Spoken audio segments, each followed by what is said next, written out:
Família, então, nós vamos falar um pouquinho sobre ID e tentar, no decorrer desse mês, tentar desmistificar algumas coisas e nos fazer entender que o nosso compromisso não é fácil diante do Senhor, não é fácil. Ali nós falamos mais um dia sobre oração. Orar não é fácil, buscar a presença de Deus não é fácil, vir à igreja não é fácil, não é. Quando se torna fácil, bota isso na cabeça de vocês, é porque tem algum atrativo e deixou de ser culto. Quando começa a ficar muito legal, está tudo muito bem, tem algum atrativo, deixou de ser culto. As pessoas hoje não querem mais cultuar, elas estão preocupadas com as coisas delas. Então, por isso que as igrejas hoje fazem muitas coisas para chamar a atenção. Gente, a gente não vai fazer isso aqui para chamar a atenção. Nós temos uma missão muito maior do que entreter a igreja. Oração é coisa séria.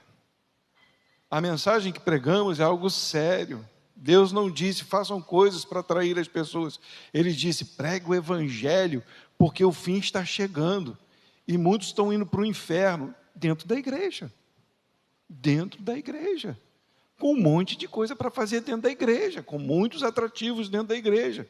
A gente vem para esse lugar, prestem atenção em nome de Jesus, a gente vem para esse lugar para buscar a presença de Deus em comunhão e para sair.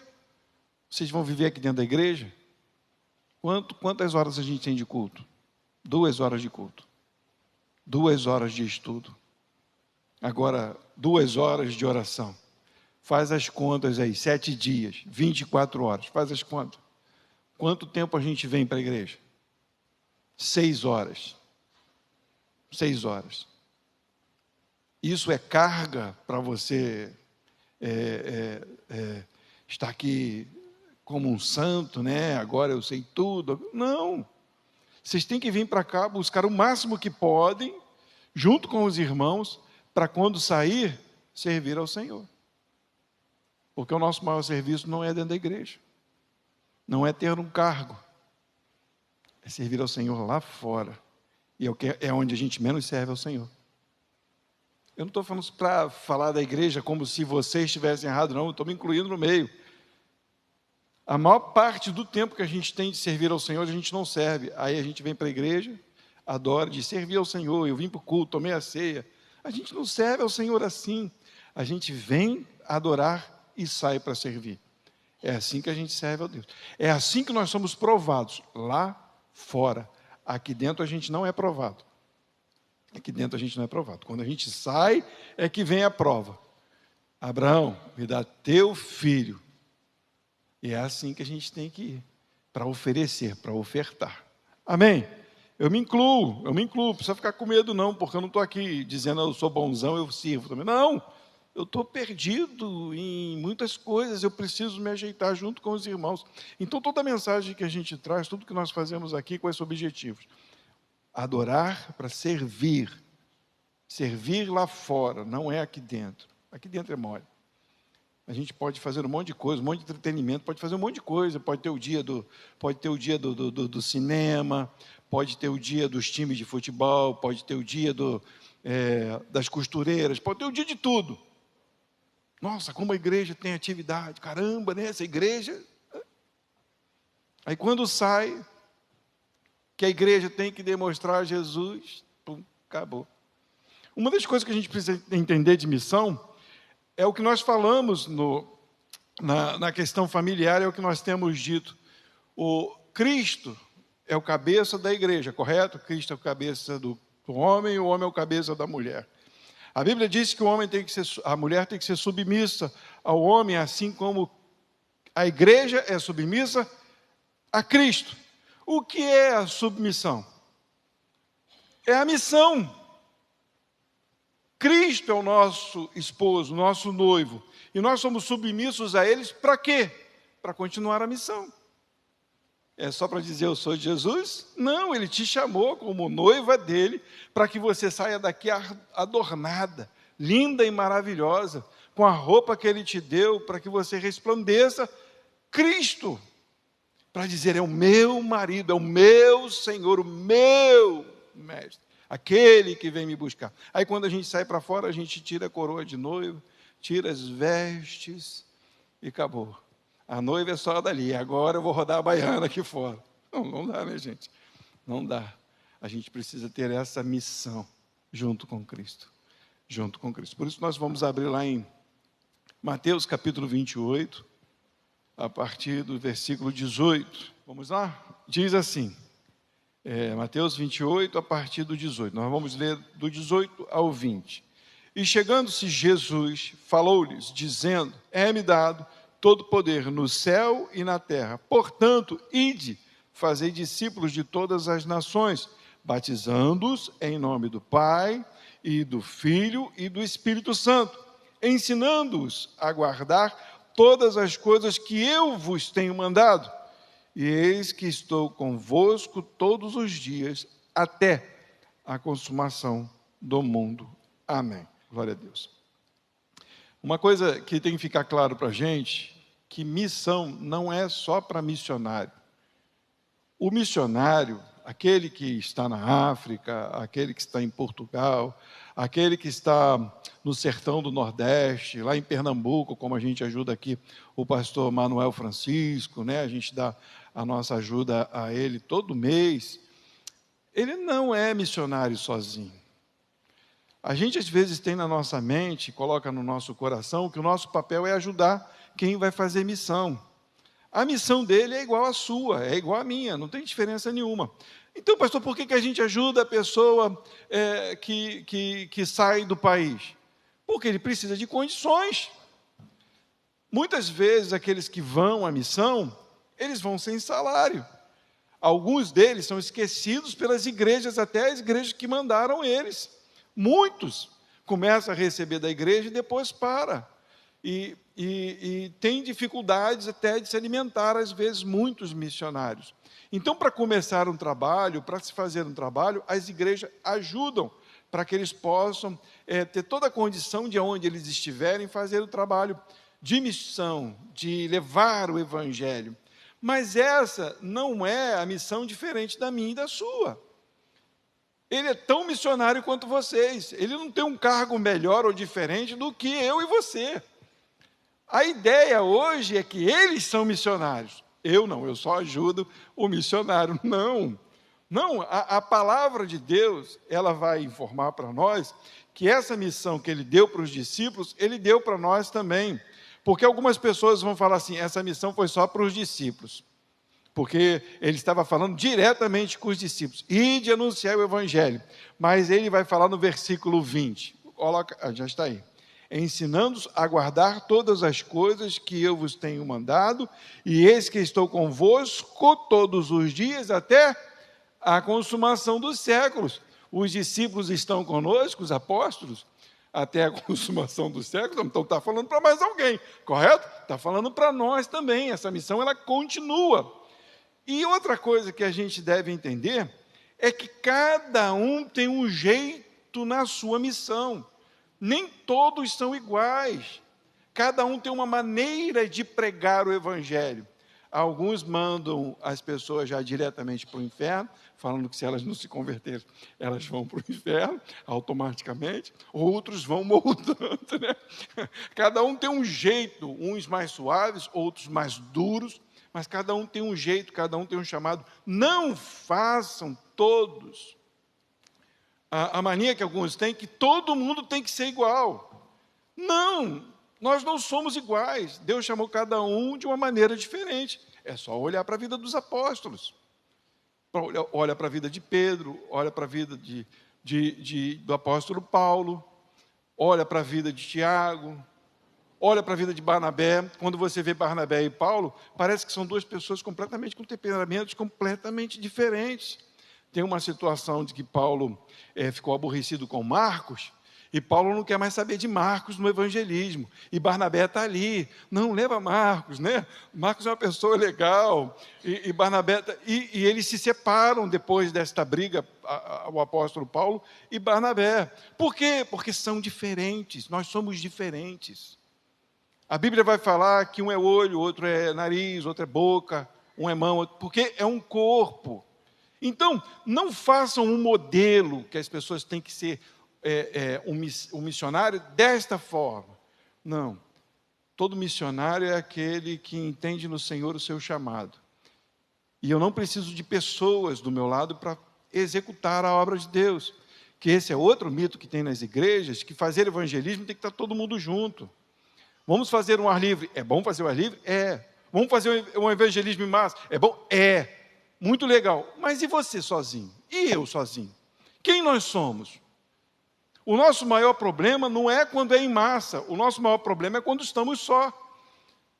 Quando estamos só é que é o problema, porque a gente não consegue transmitir aquilo que somos. E é nesse momento que nós devemos ser quem somos, em Cristo Jesus. Esse é o nosso chamado. Vamos lá devagarzinho? A Cristina já falou um pouquinho sobre esse primeiro versículo.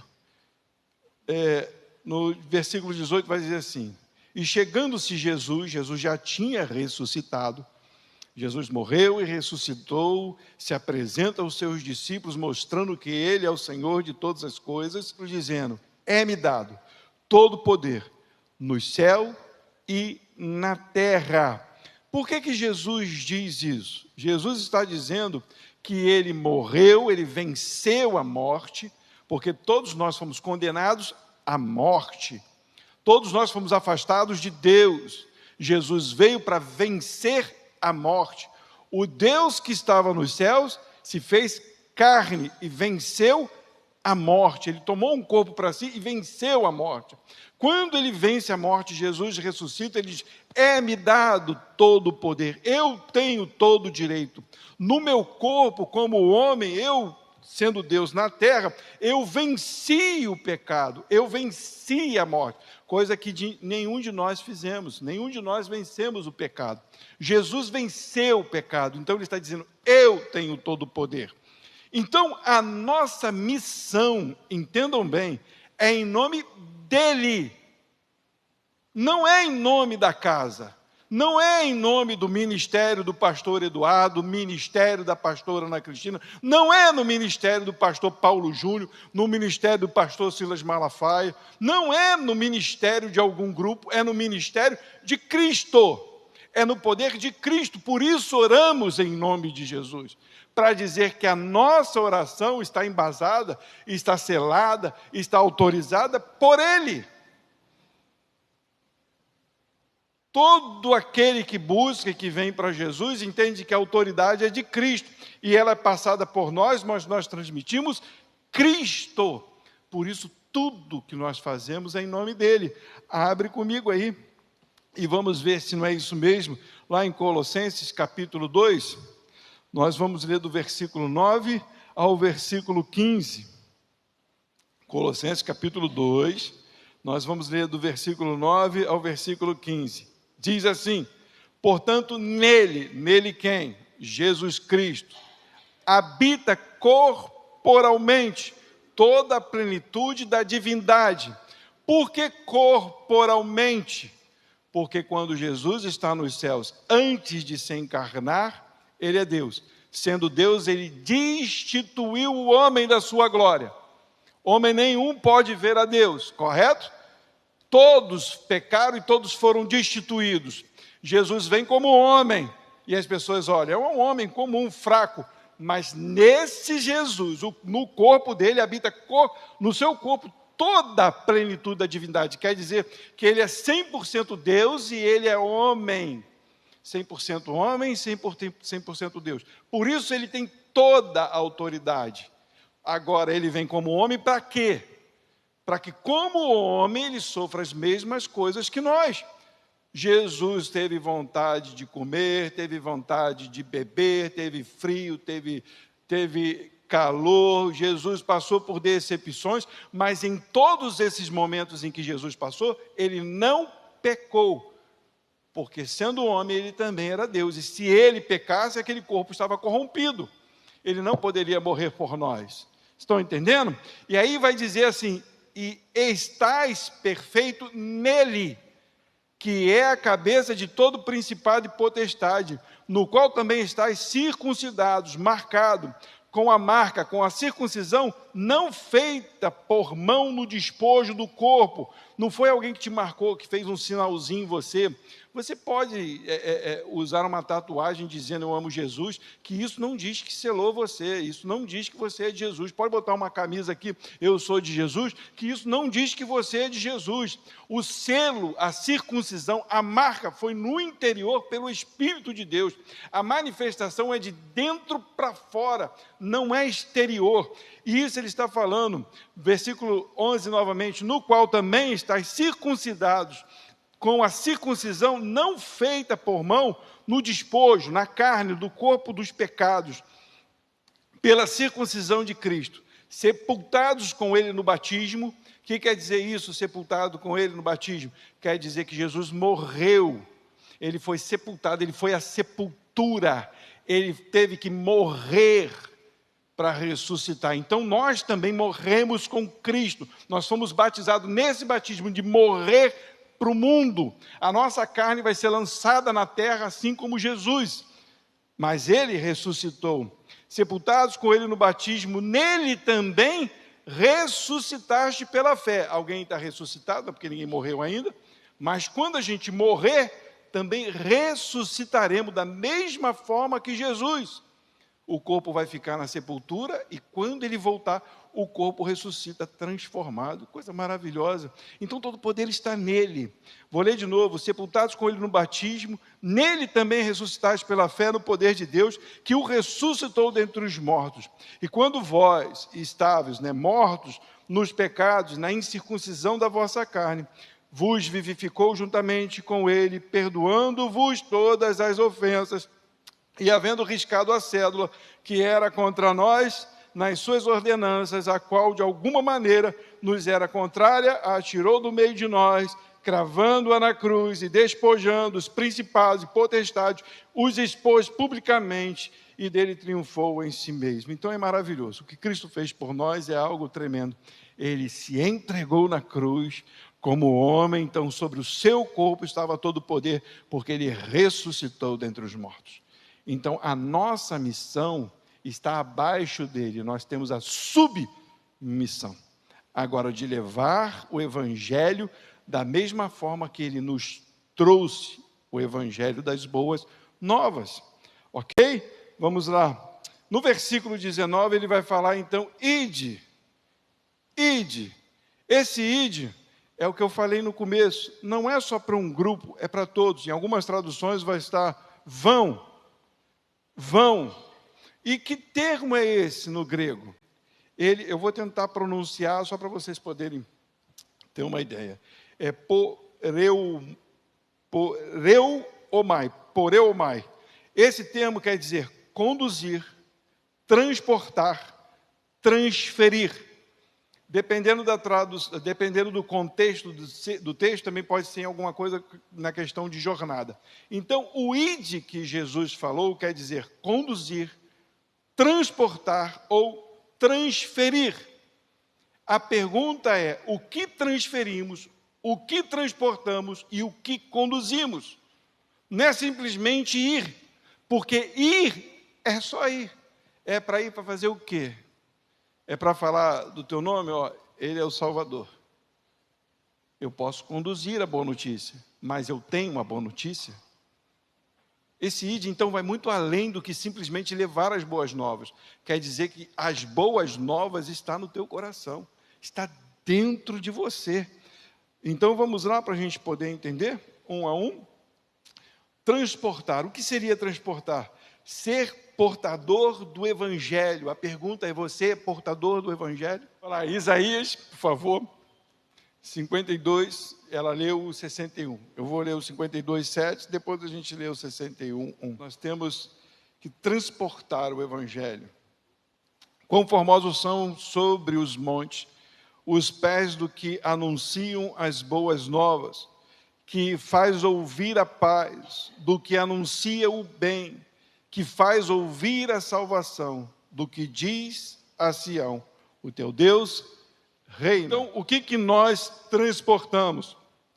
Nós transportamos as boas novas, nós transportamos a paz, nós transportamos a salvação.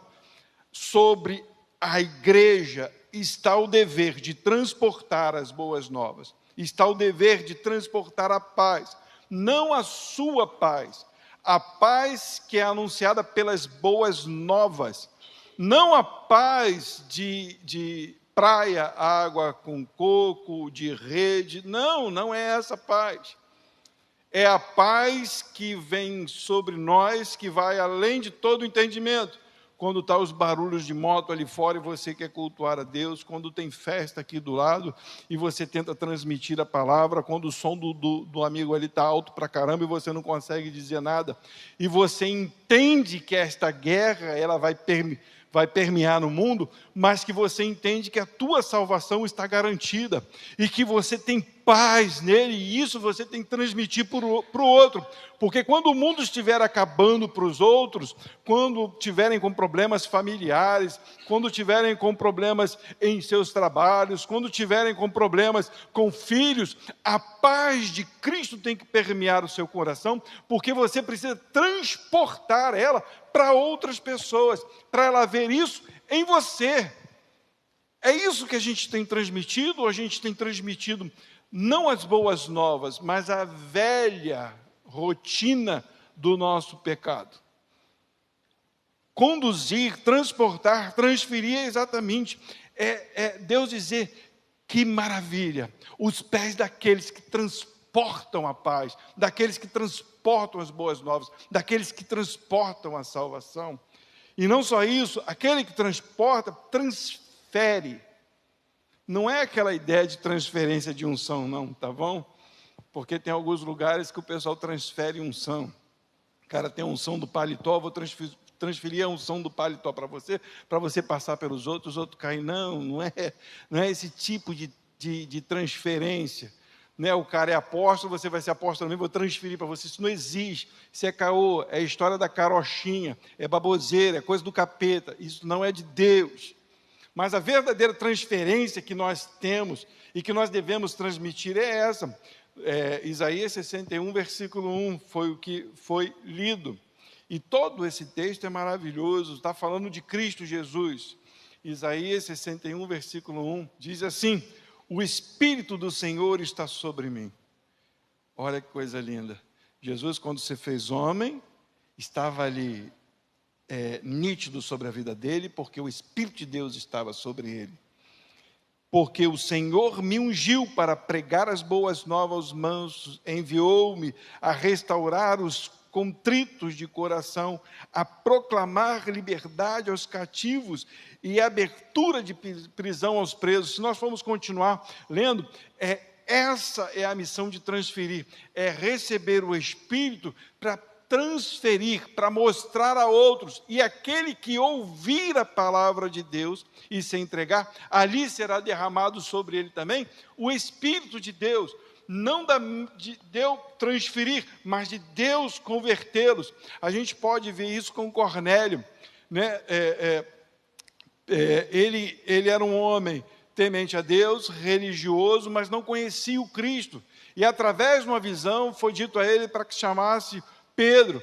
Pedro foi até ele, e quando Pedro, diz as Escrituras, pregava e falava sobre Jesus, o Espírito foi transferido a ele. Eles se converteram. É isso que a gente leva as boas novas até que eles recebam a salvação. Quem não ouvir e der as costas, não é dever nosso de tentar convertê-los. Toda a conversão genuína é dada pelo Espírito. Nós não convencemos, nós somente falamos, nós somente transportamos. Mas é dever do Cristo que batiza com o Espírito Santo selar para que aquela pessoa seja transformada pelo poder de Deus. Não é você, não sou eu, não está sobre as nossas vidas. Uma coisa que a gente precisa entender é que nós oramos por nossa família todos os dias, correto? Todos os dias nós oramos pelos nossos, pedindo a conversão deles, mas nós oramos até o ponto de que eles estão vivos. Quando eles morreram, acabou. A gente não tem mais o que lamentar, ou é céu ou é inferno. Parece duro o que eu estou falando, mas às vezes a gente fica chorando por pessoas que já foram e que não ouviram a voz de Deus. Não é missão sua pregar para defunto. A sua missão é agora, enquanto estão vivos, pregar o Evangelho, até que ouçam. Ouçam, porque quem convence não é você, mas você é o portador. Você transporta a boa notícia, você transporta a salvação. E o Cristo, através de você, é que faz a obra. E o outro, na questão do ide, é o conduzir, pregar, pegar na mão, andar junto, dar exemplo, ou melhor, ser exemplo. O que é conduzir? Uma criança novinha, se você dizer, vai ali, né, pega a vassoura, pega a pá, e vem aqui varrer.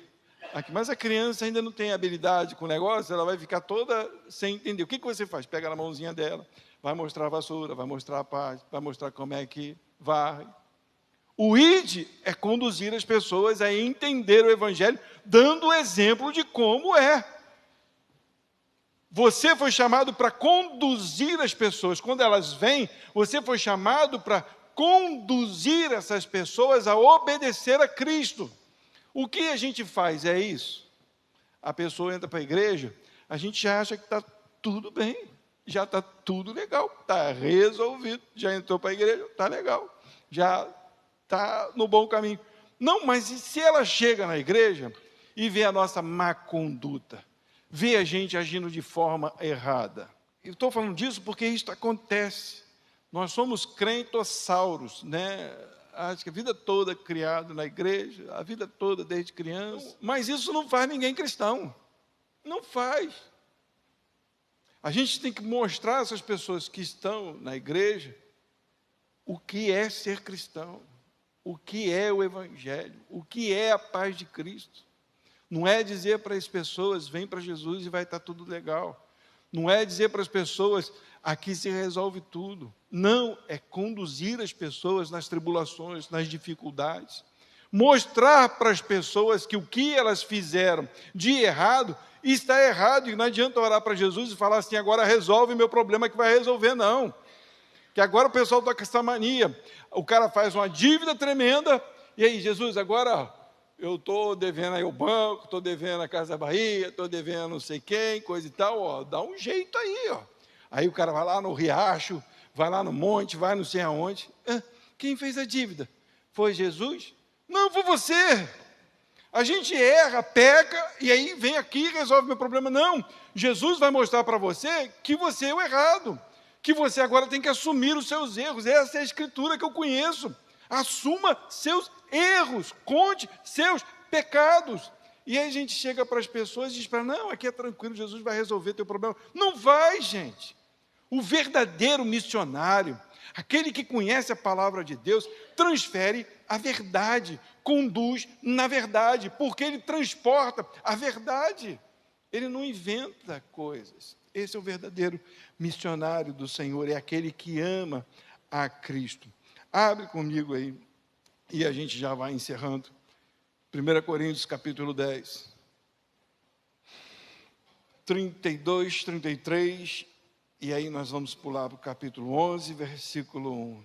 Diz assim, portai-vos de modo que não deis escândalo. Escândalo. E o que é se portar de uma forma que não dê escândalos? Eu vou vestir uma roupa aqui que todo mundo vai se escandalizar comigo. Não é só isso não, gente. Vou fazer uma maquiagem aqui, né? Aquela maquiagem, a pessoa entra, você toma aquele susto, nossa, que coisa escandalosa. Não é só isso não. Se portar sem dar escândalos é fazer coisas que não agradam a Deus, das pessoas se escandalizarem com você. Ué, estava na igreja, mas está fazendo isso? Isso é um escândalo. Nossa, como é que pode? A pessoa estava pregando lá na frente. Como é que a pessoa toca? A pessoa está lá no louvor. Quantas vezes a gente vê isso e ouve isso? A pessoa era tão ativa na igreja, hoje está fazendo tanta vergonha. A Bíblia está falando aqui, portai-vos de modo que não deis escândalo. nem aos judeus, nem aos gregos, nem à igreja de Deus. Quer dizer, nem aqueles que são contra a palavra que você prega, nem aqueles que não conhecem a palavra que você prega, e nem a igreja que conhece o que você prega. Não dê escândalos, não dê escândalos. Ele vai falar assim, como também eu em tudo agrado a todos, esse agradar não é fazer a vontade de todo mundo, porque quando ele fala de judeu, fala de grego e fala da igreja, os judeus são contra os cristãos, porque dizem que a gente prega algo que não tem nada a ver com eles. Os gregos, porque não conhecem a Cristo. E a igreja, porque já conhece a Cristo. Então ele está dizendo, não é para você agradar essas pessoas, mas é para agir de conformidade com o que Cristo estabeleceu sobre a sua vida. Ser reto naquilo com que Cristo estabeleceu sobre a sua vida. Porque eles vão dizer, você fala que segue a Jesus, que Jesus é amor, mas você só odeia. Você fala que ama Jesus, que Jesus é tudo, e você diz palavras torpes. Você fala que Jesus é isso, e você age de forma diferente. Isso é dar escândalo, isso é desagradar. Você vai contra aquilo que você diz que é. E Paulo está dizendo, como também eu em tudo agrado a todos, não buscando o meu próprio proveito, mas o de muitos, para que assim se possam salvar. Sede, aí capítulo 11, versículo 1 vai dizer, sede meus, como eu. O que Paulo está dizendo, a minha conduta é a conduta de Cristo. Eu não me agrado, eu não faço o que é bom para mim, eu faço o que é bom para as pessoas encontrarem a salvação. O que é bom para as pessoas encontrar a salvação? Ser imitador de Cristo. Não é abrir porta. Entra, meu irmão, fica à vontade, senta aqui não tem ninguém lá na porta, não. Entra, senta aqui, fica à vontade. Você quer uma aguinha? Quer? Olha, você quer o quê? Olha, ali tem o banheiro dos meninos, tem espelho. Não é isso não que está falando, não. Agradar é se portar de uma forma que as pessoas vejam em nós Cristo, ao ponto deles reconhecerem e precisarem da salvação. É isso que Paulo está falando, por isso que ele termina no outro capítulo dizendo, sede meus imitadores, façam como eu, imitem a Cristo. Por que imitar a Cristo? Porque sobre ele está todo o poder. Ele disse, eu tenho todo o poder. Se ele tem todo o poder, é sobre ele que está a minha vida, e é nele que eu apoio a minha vida, e é ele que eu devo imitar, porque eu sou a noiva de Cristo. Então a nossa missão é ser igual a Jesus e manifestar o reino de Cristo, conduzir as pessoas a Jesus, transportar as boas novas e transferir aquilo que nós recebemos, que é o Espírito de Deus, não como se nós tivéssemos unção, mas pela palavra de Deus, aquele que ouvir, recebe salvação. Amém? Vamos nos colocar de pé. Nós vamos cantar esse último louvor e depois nós estaremos orando, agradecendo a Deus por esta palavra. Nós entramos aqui para ouvir, para adorar, e nós vamos sair daqui para servir a Deus.